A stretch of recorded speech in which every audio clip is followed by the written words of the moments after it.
the puntos, so missing there. Hazel Gabo still, it's been quite a struggle for him ever since the Nueva Ecija series where he was magnificent. And now they will try to make some headway here as Abra to begin the third quarter, turning the ball over here. Well, kung ikaw naman si Coach Gerson, at the half, you're down only 7. You've lost game 1 in what? I think 7 points also, and then another 7-point difference come game number 2. And right now at the half, you're only down 7. You know, you like where you are. Kaya lang kailangan talagang mag-improve yung shot selection nila eh. And so that it eventually results into better conversion sa kanilang mga pag-attempt sa basket. They're trying to sort things out here. Coach Yong Garcia wants to pilot Abra to their very first national finals appearance. But Coach Gerson, you know, just wants to live and fight for another day. He is 0-4 actually against Abra, has yet to win against the Weavers. Matatandaan mo nung opening game nila, talo sila in Calasiao. Yes. And then the following year, traveled to Bangged, lost that elimination round matchup, and then the past 2 games, still in Bangged, natalo rin itong Abra, so 4 na sunod-sunod. Pero you all know, with Coach Gerson, nangyari din sa kanya yan against San Juan, 4 straight losses against the Knights dating back to 2023, but prevailing there. Hazel Gabo, much needed basket to begin things here in the third. I'm actually a firm believer, Ken, that if Hazel Gabo knocks down his threes, you know, ibang complexion ng laro ang binibigay ni Hazel Gabo. I actually talked to one of the coaches in the MPBL, and that's exactly what he said, that if you go up against Hazel Gabo and he does well from 3, medyo challenge na bantayan siya kasi magaling pumasa at pumapasok pa yung press niya. 3-point shot is brought to you by Extreme, their one-stop shop appliances. Hazel Gabo in that Nueva Ecija series has been, nung pumasok na yung San Juan at itong Abra series, medyo pababa yung kanyang production sa pag-shoot sa 3. Galanza, atake, getting past J.O. and this is the closest. Pangi has 13 points. We talked about starting the game with a lot of energy. Starting the break with a lot of energy are what the Heat Waves have done, but you know, dousing that energy, itong si Jason Brickman, libre dun sa tres na yun. The silencer, Jason Brickman. Balik sa 5 lamang ng Weavers. Di Gregorio, drives baseline. The pass to Galanza. 3-pointer is good! Well, the Heat Waves starting to believe that they can actually take on the Weavers.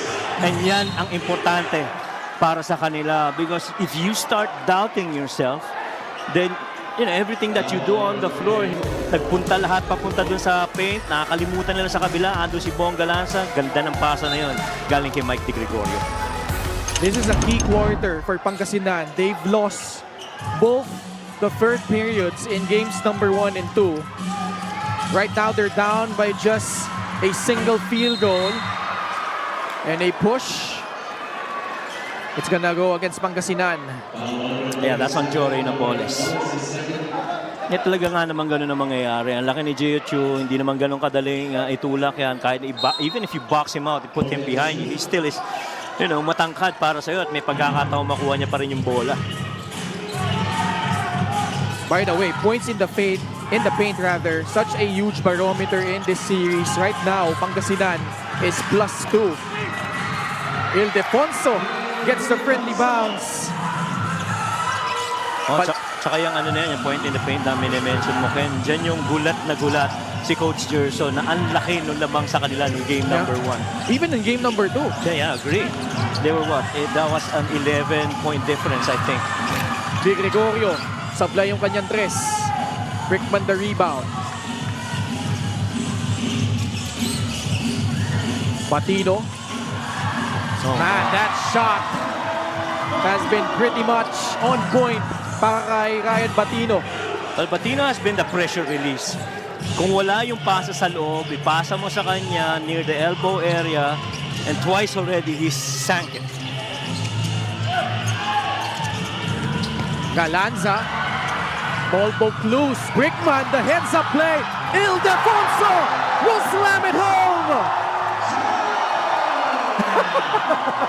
For a very long time, we have not seen that Selly from Dave Ildefonso. Might be the first dunk in a very long time para dito kay Dave. Kala ko si Lakay mapaparaise the roof din eh. Napalingon ka rin, no? Inabangan mo. Ayun naman ang original kasi. Oh! Man. Oh, man. Jason Brickman with a free. Well, we talked about the two players that have actually won the best player of the game in game number 1 and game number 2.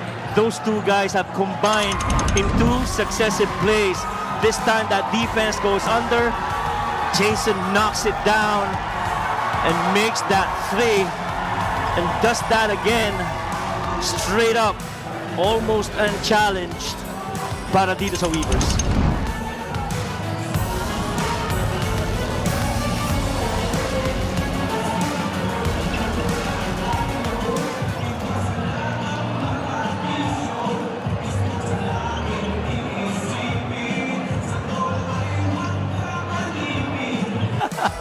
Napakamot ulo. Yun nga inabangan natin no? Magre-raise the roof Let's go courtside to Miss Mika Bisamis. Maraming salamat Ken, Coach Mike. Kasama ko ngayon ang isa sa biggest fans ng Pangasinan Heatwave, si Brian Basto. Last season pa daw nung bago ang Pangasinan dito sa Liga. Big fan na siya. Brian, alam mo kahit na medyo lamang itong Abra dito sa larong ito, yung pakiramdam lang ba no, na first time nag-host ang Pangasinan ng Division Finals, lalo at hindi kayo pumasok sa semis last season. Anong pakiramdam? Malaking difference yung last season eh. So masakit din sa Pangasinan yun. So ngayon pinaghihirapan nila. Sobrang todo sila sa practice. Nakikita ko kahit kanila HG, sobrang todo sila sa practice. Kaya maraming salamat sa mga taga-Pangasinan sumusuporta sa Pangasinan Heatwaves. Hindi ko na siguro kailangan tanungin kung sinong pinaka-idol mo sa Pangasinan Heatwaves. Nabanggit mo na si HG at nasa t-shirt mo. Talaga namang kitang-kita. Patingin nga niyang jersey dala mo. Nako, talaga namang Gabo fan pala. Etong si Brian Basto. Maraming salamat Brian sa suporta mo sa MPBL. Binabati ko lahat ng mga taga-Villasis, mga taga-San Fabian, bowlers, binabati ko lahat. Then maraming salamat sa mga taga-Pangasinan sumusuporta. Maraming salamat Brian Basto, Ken and Coach. Sakto, Mika, yung idol niya. And he has a chance for a 4-point play. Hesed Gabo. And really on that step back from the 3 as he's tried to magkaroon ng separation dun sa depensa. Again, babalik tayo dun sa usapan natin kanina. Pag maganda ang performance ni Hesed Gabo pagdating sa 3, mas mahirap bantayan. Pangilan na ba niya yan? Pangatlo, no? Yep. 9 point, right? Tama, 9 points. That's right. Oh, but he misses the free throw though. I think that's his second 3-point make for the game for Hesed Gabo. Third, that's right. So 55-47. 8-point lead. Pagsanhan is defending Dave Ildefonso. DI met by Lervin Flores who just checked in. Serrano maneuvering through traffic. Kick ball. Hesed Gabo committing that violation. Shot clock reset to 14 seconds. Good call by the officials. Ngayon ang ginagawa ng Heatwaves pagdating doon sa screening game, sa ibabaw sila dumadaan, hindi sa ilalim kasi ilang beses na rin sila natitirahan sa labas kaya inaabangan na lang nila yung drive papunta sa pababa sa paint. Ildefonso, full head of steam. Lays it up and in, plus a foul. My goodness. Sa aking sariling opinion, I don't think there's anything you can do with Dave going downhill. Play of the game is brought to you by 747 Live. Dito ka sa legit. Your game, your chance, your thrill. Only with 747 Live. Full head of steam, pababa. Yung elevate sa paglundag, inabsorb yung contact. Pero parang wala lang nangyari. Basket pa rin para dito kay Dave Ildefonso. Balik sa 11 ang lamang ng Abra Solid North Weavers. Manuel, pass to Flores. That momentary hesitation costing them that possession. Yun yung quality of shots na pinag-uusapan natin. Gaano kalinis ba yung nakikita mong pagkakataong makatira ka? And nandun si Raven Gonzalez, hindi ganun kadaling tumira ng ganun kalapit. Alam natin na si Raven, ang average niyan, halos 2 shot blocks yan per game. Eh kung kahit na ikaw si Lervin siguro, magdadalawang isip ka in that situation. Just the 4th turnover though against Pangasinan. Serrano, the one-hander, doesn't work. Pagsanhan na rebound. Gabo, balik kay Harvey.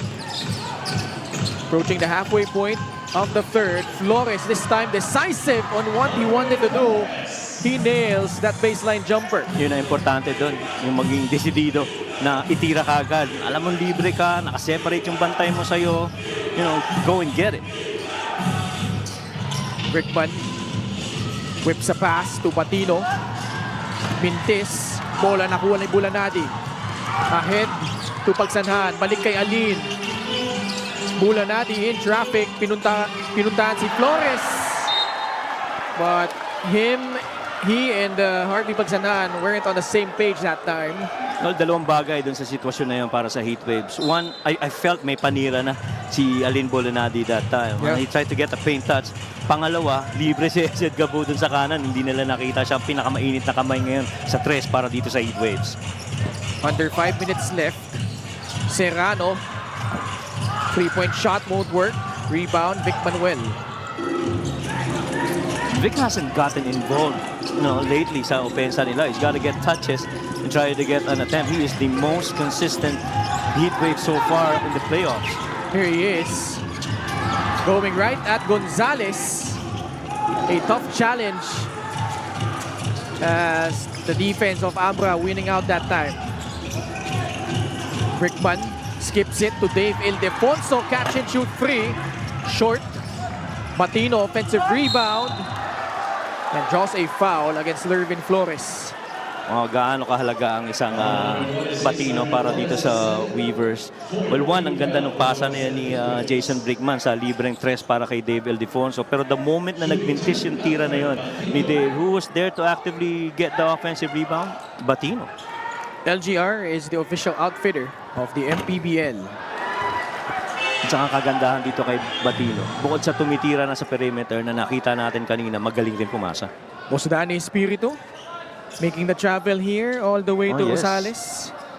By the way, quick shout out lang din kila June Manzo, Patrick Cabahog, who's watching from Leyte. Oh. Mga idol yan, Jun Manso, tsaka si Patrick Cabajo. The Hitman. Oh, yes. Mga legends yan from UP and Adamson respectively. Saka yung mga pamatay na floater ni Jun Manso, no? Bulanadi settles for a free. Patino the rebound. Ahead to Ildefonso. Lost it. Quick hands from Vic Manuel. Bulanadi almost got away with the travel. Skips it to Hesed Gabo. The extra feed. Manuel. Yung presence ng Raven Gonzalez. Again, sa pangalawang pagkakataon, pinag-usapan natin kanina. Una, Lervin Flores, nag-alangan. Ngayon naman, Vic Manuel. Ang mabigat doon, Ken, yung isa sa loob ng paint, yung isa sa 3 points. Humapol sa closeout, nag-alangan ka pa. Natawa si Vic Ang tangkad daw Hindi, tsaka naman talaga, very active naman talaga sa kanyang paa itong si Raven Gonzalez. And there are very few big men that actually have that good combination of speed, foot speed. And Baka sa palabas, Serrano, lalapit, Mintis, Pangasinan. Numbers here in transition. Melencio in traffic. Kick out pass, Manuel for free. Short. And for the most part, Abra really holding itong Pangasinan to just 1 shot. Halos pareho lang in terms of 3-point makes and percentage. Oh, what a pass! Counted plus a foul. Batino, special delivery papunta kay Raven Gonzalez. ilang beses na natin nakikita na si Alfred Batino is talagang magaling pumasa. Ito, shot fake, goes the middle, Nakuha niya yung depensa ni Big Manuel pero libre sa kabila si Raven Gonzalez. Assist of the game is powered by 747 Live. Dito ka sa legit. Yan, I mean, kung iiwan mo yung bola ng ganong kalapit kay Raven, halos sigurado na eh. Gio Chu comes in, replacing Ryan Matino.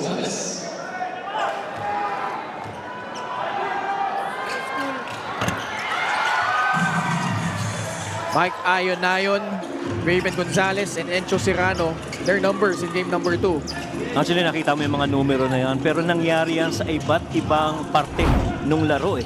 Yun yung, that was in game 2 where, you know, each of those guys scored in bunches in different portions of the game. Just shows you again yung lalim ng bench nitong Abra Weavers. Wala pa nga dyan si Marwin na Taiwan na kumuha rin ng 8 puntos yata yun in game number 2. Here he is for 3. A backbreaker as they extend it to their biggest at 16.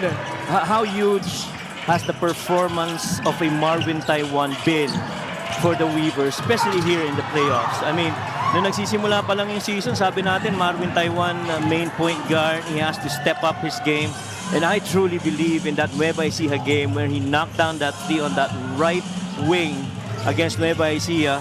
That immediately told me that Marvin Taiwan is for real. He is definitely carrying the load of these Weavers on his shoulders. Dangerous waters for Abra Weavers, no? Hanggang dito, patuloy pa rin dito sa Pangasinan.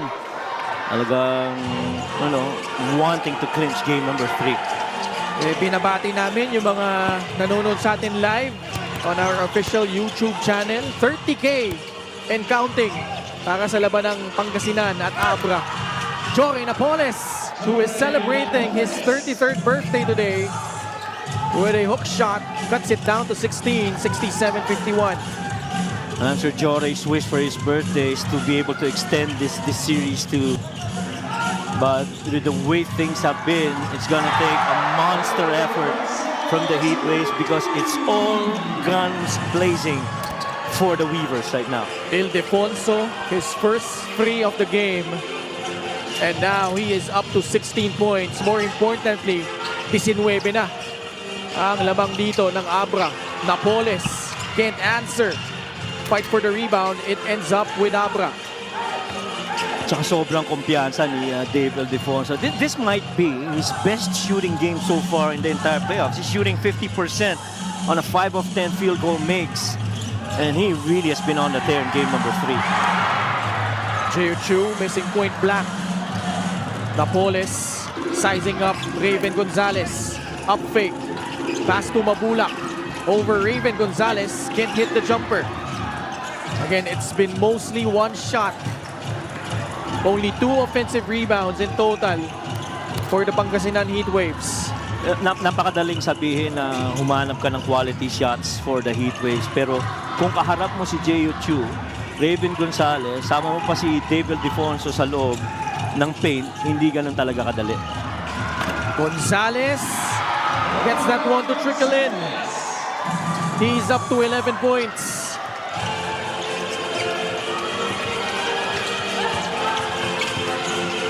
Blocked by Gonzalez. Third quarter comes so close. And Abra just putting on a clinic here. Abra is ahead 72-51 at the end of the third.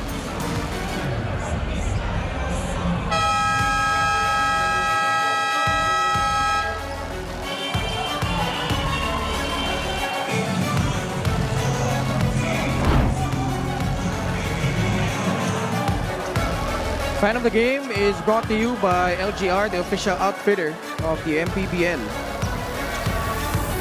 Well, Ken, pag tinignan mo yung yung ating dalawang quarters ng first at saka ng third, very similar yung shot selection.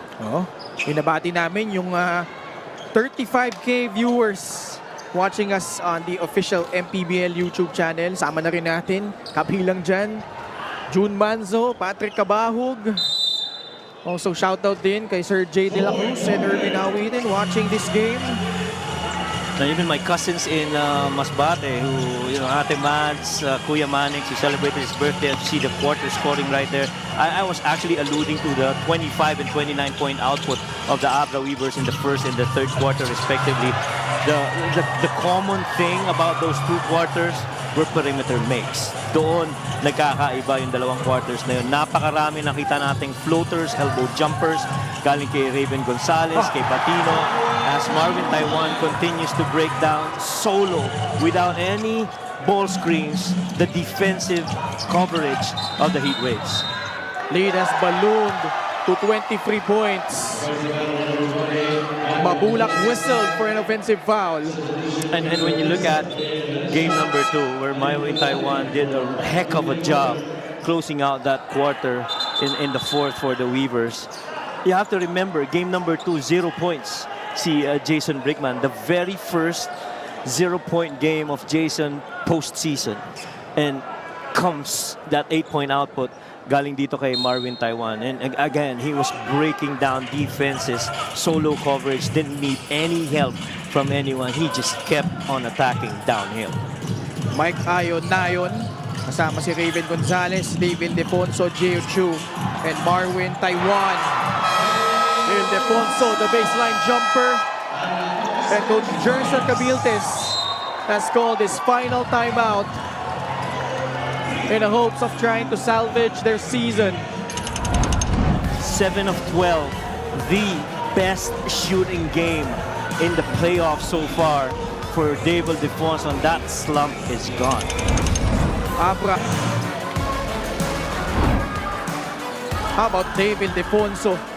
First straight double-double in this series, 18 and 12 tonight here in Rosales. Well, I think the thing that's magical about that 18 points is the shooting percentage. He was 25 and 29% shooting in those couple of games, game 1 and game number 2. But right now, he's 7 of 12, which is pretty big. And what a performance in a potential closeout game here. Game number 3. And with that slam dunk in the third, Ildefonso has electrified this crowd in Rosales. Let's go courtside to Mika Bisamis. David Defonso talked about how his numbers were shaken in the series, felt his shooting took a dip in form a bit. Like I mentioned earlier, one guy responsible for this is obviously Mike DG, who's had years of experience going against guys like Jason Castro, Stanley Pringle, Paul Lee, Terence Romeo. Not to dim Dave's light, but he was just really everywhere. He put all the experience inside one cup and poured it out on Dave. But Dave said, this is a chance for me to focus on the numbers back up. And hey, here he is, Ken Coach Mike. And responding in a resounding way tonight. Maraming salamat, Mika. David Defonso, like you said, his best shooting performance of the playoffs. Yeah. And you have to give Mike De Gregorio his flowers in terms of, how he defended against Dave. Hindi ganun kadali na dumepensa against Dave, but to make it difficult for him to get a really good and even just a decent field goal make in game number 1 and game number 2, he sure has played the angles, played the spots. Ang naunahan niya, pinahirapan niya. Pero sabi nga ng report ni Mika is, it's you versus you. At the end of the day, you look yourself in the mirror and you say, I gotta do better than the way I did the previous day. May foul na tinawag laban sa Abra. Coach Young's players on the floor pleading for a challenge, but totally, in the end, overruling them. lima yung nag-request pero na-turn down lahat yung 5. No? Kala ko burger na re-request. Naka letter C pero Letter medyo C. nakayupi. Medyo maliit yung no? Ay, batiin muna natin isa sa ating mga table officials ng maligayang kaarawan. Walang iba kundi si Mr. Oliver Paterno. Oy! Happy birthday, Oliver! Sa nanonood din, ang ating FD, si Mark Israel. Kuya Mark. Kuya Mark, how are you? 76-53.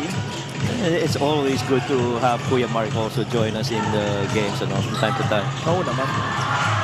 Oh, man. Marvin Taiwan, this time from the right corner pocket. 26-point advantage for Abra. And just the way they methodically broke down itong Pangasinan Heat Waves, Coach Mike. Although they're still trying to chip away at the lead here. Talking about itong Heat Waves, JP Maguliano with a potential 3-point play coming up. Oh, no, good move right there. Pero yun nga, yung pagkaka-pick up ni JP Maguliano, papalit tayo sa paulit-ulit na pinag-uusapan natin. Pag nasa loob ka na ng paint at kalaban mo ang Weavers, napakarami mong kailangan alalahanin dahil shot blocking has been one of their primary weapons defensively this season. Still a lot of time though. 23-point lead. Under 8 minutes to go in the fourth. Gonzalez fouled by Jay Collado. Gusto mo rin talaga yung nagiging mobility nito ni Raven Gonzalez. Is not your typical post-up guy. He just continues to run the rim and then close out long. Katulad kanina nung titira na si Vic Manuel, no? Na challenge pa rin niya. Kung sa kagandahan kay Raven, he really shines in his role. Just silent, no? Very silent in how he operates. I mean, imagine, never took a 3-point shot for the entire season. A shot that I'm sure he has been working on, but he's still sticking to what he does best.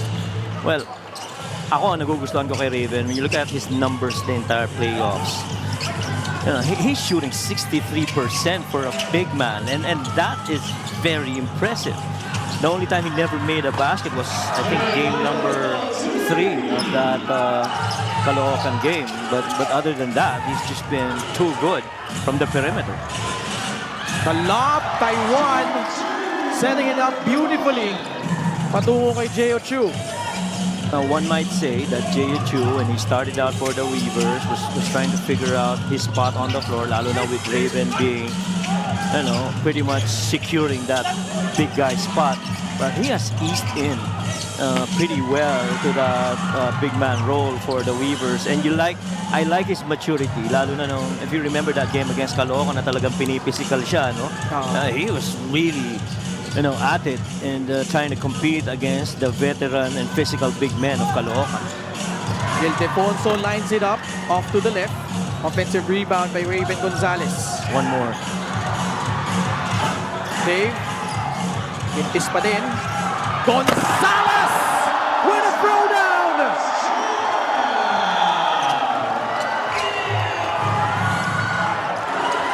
Coach JB, Kong JB approves. Kong JB Bernos letting out a little bit of a smile dahil lamang pa rin ng 25 puntos ang Abra. And they come away with a steal, but Bulanadi with a counter steal of his own. Collado Mintes, Maguliano sa loob. Another 3-point play opportunity coming up for JP. Well, still the Heat Waves giving it all that they have right now in the final 6 minutes of this game number 3. And you see JP going to the left with that finish against Raven Gonzalez. I'm trying to outsmart him. Pero yung last play natin kanina na slam dunk ni Raven Gonzalez, that pretty much shows you kung gaano ka-controlled at dominated nitong Weavers ang paint pagdating sa offensive rebound. 84-61. Under 6 minutes left. Taiwan. Oh man. Marvin Taiwan. Those back-breaking threes have been a killer.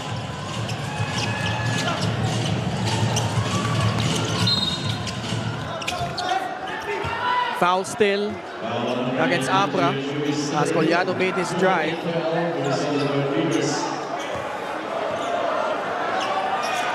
What a second half for the Abra Solid North Weavers. Oh, yeah. Just when you thought Pangasinan was knocking early in the third, they have put the lights out here in Rosales. 87-61. Approaching the 5-minute mark of the fourth. This is what you love about Marvin. He's just very calculated. He's not rushing into things. He's trying to see where the other options are. If he doesn't like it, then he pulls it out and then gives it to his teammates for them to have their own look. And that's why you really have to be recognizing yung effort nito ni Marvin Taiwan. As another made basket from the outside here for the Heatwaves. Time really not on their side. And so far, everything clicking for the Weavers here. And what potentially could be the final game of the North Finals. Taiwan will milk some clock here. Working on Gortiza. Rebound Bulanadi off that Taiwan miss. Gortiza positioning himself down low. Foul will be whistled against Marvin Taiwan. Abra is in penalty. But let's check out again this Gixxer, great move of the game. Born for greatness. A couple of bigs connecting right there. Offensive rebound for Jiu-Jitsu, but how about that vision to find quickly si Raven Gonzalez and just the right way to finish that kind of possession. That slam by Raven. Pasok yung unang free throw ni King Gortiza. Ngayong second half lang, pinasok ni Coach Gerson. Ito si King. 5 straight points. They pulled to within 21. 4 and 20 left. Oh, what a pass. But Mike unable to keep himself inbounds. And now we have our fast break of the game brought to you by Extreme X Play. On-the-go speaker, take your music anywhere. Showing a lot of athleticism that time. Jiu-Jitsu. A few times you've seen him go on an alley-hoop on a downhill action.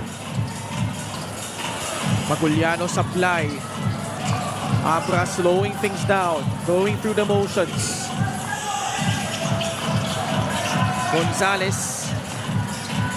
Kapuntay Ildefonso. Dave lobs it up. Gonzalez clearing space, and he will score. We'll chalk up another assist for Dave Ildefonso. He's not scoring, he's assisting. Layup ni Coliano, pero they need some stops. Pangasinan. And quickly at that. Time slowly ticking away as Galanza gives up the foul. And I think Coach Gerson, pinasok na dito si Japs Bautista. While for Abra, Jorel Gonzalez, Redel Fabro, and Wilkin Lee now in. Kahit na yung mga homegrown, mabibigat din para dito sa Weavers. Of course, Wilkin Lee, alam naman natin yung touch niyan from the outside. And Redel Fabro, he's not gonna be short of any effort, be it on the offense or the defense. Approaching the 3-minute mark of the third. Taiwan comes away with a steal, puts on the Jets. And that might be just the icing on the cake. What a performance here by the Abra Solid North Weavers, Coach Mike. Yeah, just completely, giving it to the Heatwaves here in the second half. 29 in the third quarter, and really just kept pouring it on. Never really relaxing.